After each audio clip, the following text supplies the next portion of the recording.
La Première Guerre mondiale a été la guerre la plus catastrophique, elle a été la cause de nombreuses morts. Des millions de soldats ont fait face à la brutalité de cette guerre, subissant des frappes d'artillerie incessantes, des tirs de mitrailleuses constants et les horreurs des brûlures causées par toutes sortes de combats.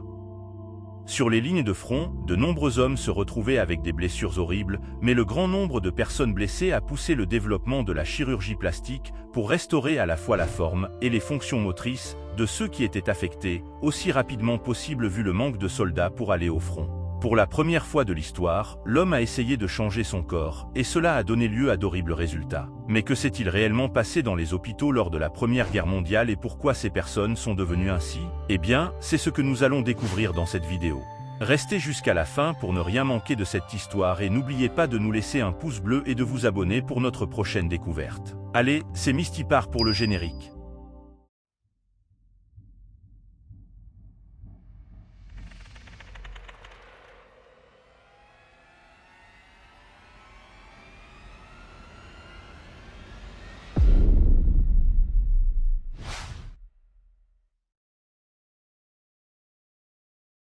Au VIe siècle avant Jésus-Christ, un médecin indien du nom de Susruta a écrit l'une des premières collections de procédures médicales. Susruta Samhita décrivait plus de 1000 maladies, divers remèdes et un certain nombre de chirurgies reconstructives. Ces chirurgies incluaient des greffes de peau et des méthodes pour reconstruire le nez. La procédure de Susruta pour reconstruire un nez impliquait l'utilisation d'un lambeau de peau du front pour créer un nez.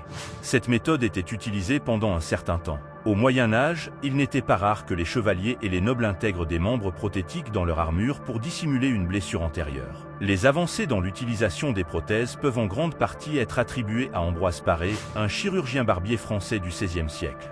Son rôle dans l'amélioration de la médecine sur les champs de bataille a conduit à identifier les propriétés antiseptiques de nombreux traitements. Cela a conduit à un taux de survie plus élevé et à un éloignement de la simple cautérisation des plaies. Il a introduit l'implémentation de dents, de membres artificiels et d'yeux artificiels et a inventé de nombreux instruments scientifiques.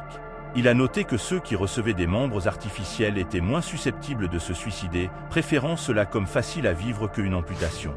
Les conceptions de Paré inspiraient un certain nombre de chirurgiens et d'ingénieurs à concevoir de nouvelles prothèses. Les conceptions se sont améliorées non seulement pour être plus fonctionnelles, mais aussi pour être plus esthétiquement agréables. À mesure que plus de personnes survivaient aux blessures de guerre et que de meilleurs anesthésiques permettaient des chirurgies plus longues, plus de personnes quittaient le champ de bataille vivantes, mais sans membres.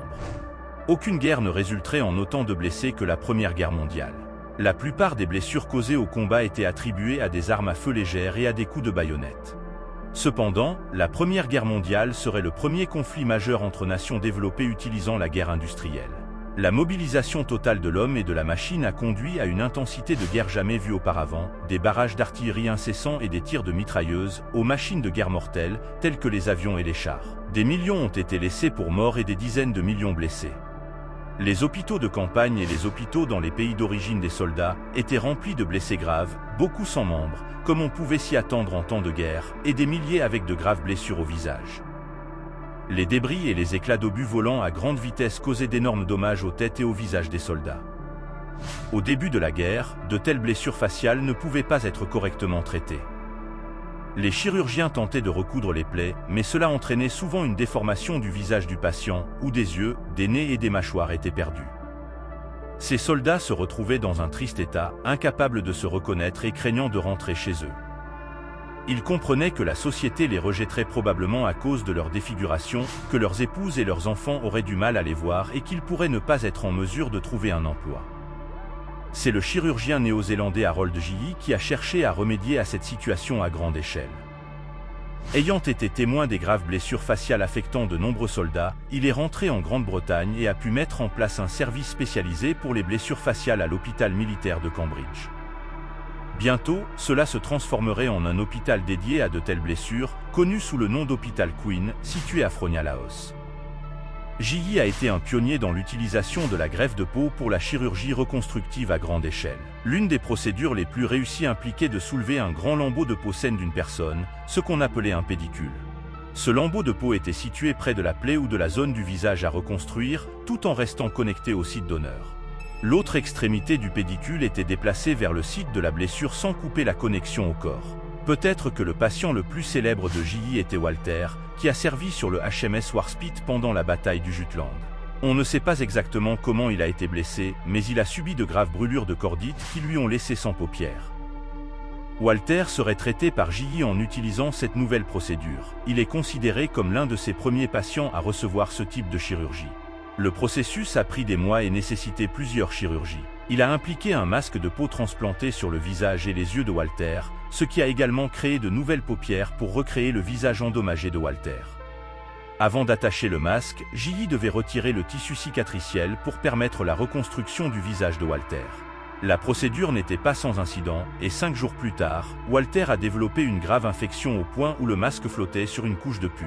Heureusement, des interventions chirurgicales ont sauvé une grande partie de la peau greffée. Walter est entré à l'hôpital en novembre 1917 et il a fallu de nombreuses chirurgies, et presque 2 ans avant sa sortie en juillet 1919. Malgré quelques épisodes d'ulcères cornéens, Walter a pu vivre jusqu'à l'âge de 80 ans, rejoignant même la Royal Navy. Il se poursuivait jusqu'à la Seconde Guerre mondiale. Entre les guerres, il a parcouru le monde pour enseigner ses procédures de chirurgie plastique, ainsi qu'établir sa propre pratique privée. Pendant la Seconde Guerre mondiale, il a agi en tant que consultant pour les forces armées britanniques et a formé de nombreux chirurgiens à ses méthodes pour aider les blessés de guerre. Après la Seconde Guerre mondiale, il a travaillé sur certaines des premières chirurgies de réassignation sexuelle pour les hommes et les femmes, établissant les pratiques standards pour de telles procédures pendant un certain temps. En plus du traitement chirurgical, de nombreux soldats ont reçu toutes sortes de prothèses pour faire face à leurs blessures. Avec un si grand nombre d'hommes blessés, beaucoup étaient préoccupés par la perte d'une part significative de leur main-d'œuvre.